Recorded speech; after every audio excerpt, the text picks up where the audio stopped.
Hi, everybody. I'm going to quickly go through again the script for our assignment week 6 on marriage. And let's take a look and uh, explore it a little bit. And then hopefully you'll be in a better place to complete the assignment. So we're going to clear the working space. We're going to load the libraries. I've already loaded them. We've downloaded the data, which is available to you in Camino. We've downloaded it into the downloads folder, so I'll set my working directory to point to that folder. We'll turn off scientific notation and generate the correct standard errors function so that our regressions will have the correct standard errors when we estimate our coefficients.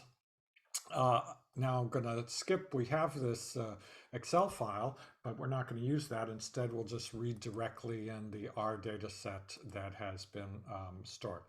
So we've read it in and we can go and take a quick look at it. And if you recall, we discussed this a little bit in class. For every country, Afghanistan, we have the range of years, 1972 to 74.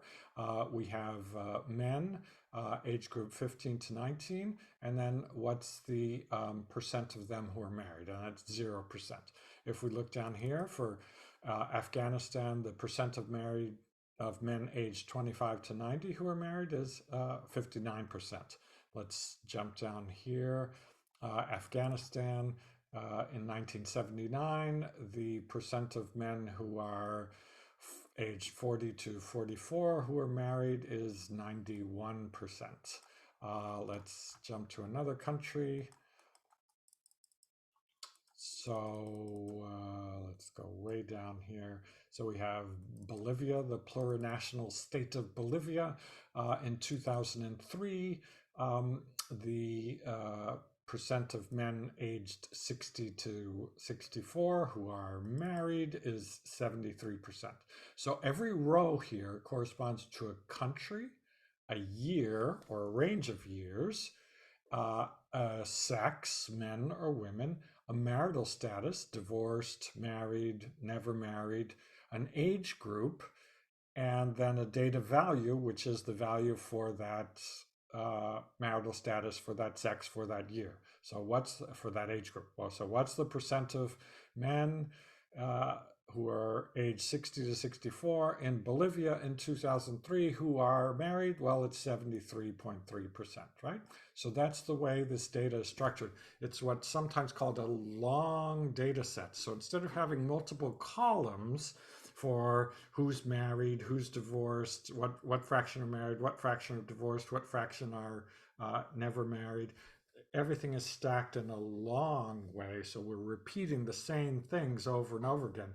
Bolivian men aged 40 to 44 married, this many percent. Bolivian men aged 40 to 44 divorced, this percent. Bolivian men married. So our unit of analysis here is a little more complicated.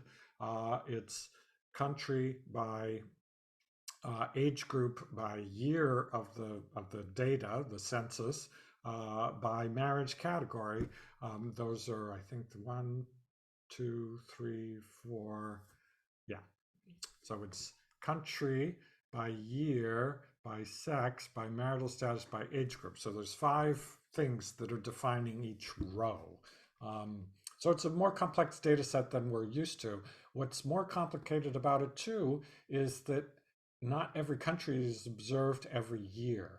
So if it were every country were observed every year, that would be what's called a balanced panel. We observe every country every year. But here we don't observe every country every year. Instead, we just observe some countries in some years, other countries in other years. So that's something that we need to think about when we're doing our data analysis here. Let's go back to our script. And we're going to clean up a little bit by standardizing the names. So that's all these are doing. And then we're just going to keep the African countries that are in the region of Africa. So we go ahead and do that.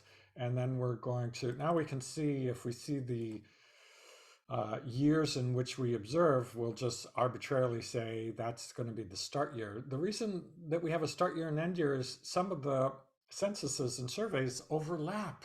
calendar year. So they take 3 years to do the census. So they start in September of one year and they finish in March of the next year. So some of the surveys where this data is coming from are multi-year surveys. And so we, since we're not really demographers, we don't really care about that very much. You know, that's a little bit of complexity, right? Because some people are being recorded in some years and in one year, and some people are recorded in the next year. So there'd be some change. If we were demographers and really cared about this, we'd want to be correcting for that. But we're just going to arbitrarily say that the start year is going to be the year of the observation. So that's what we're doing here. We're renaming start year just to be the year. Now let's look at how many countries we observe. So we can see these are the countries, and notice that we observe Togo 1,113 times, right? And that's because for Togo, we're observing them by marital status, by male or female, by and by the year in which the survey was recorded. So we have multiple observations for Togo. Let's see what else. So here's our different age groups. So our different age groups start at 0 to 10, 10 to 12, 12 to 14, 15 to 16, 16 to 18, 18 to 20, things like that. Those are our groups. And here's our marital status variables, and we see we have a lot of different kinds of marital status, but many of them are not observed very frequently in many countries. Very few countries are recording whether the marriage is polygamous. Only 49 observations of that, and so that's basically just probably one country is, or two countries are recording that. So we can just focus on whether you're married, so that we see that we have many observations for whether you're married. That's going to be our focus with this data set. So that's why here we're going to limit ourselves to 20-year-olds who are, at least the age start of the age group is 20, so it might be 20 to 23, 20 to 24. It might vary by country. So we're going to look at women who are married, who are aged in this early 20s age group, right? So that's the data set that we filtered down to. Now we have 574 observations, right? So we have Algeria in 1977, 87, 92, 2002, 2006, 2008, 2012, and we observed them again in 2012. Two different sources for Algeria. One source says that the fraction of women in this age group who are married is 25.6. Another source says that it's 27.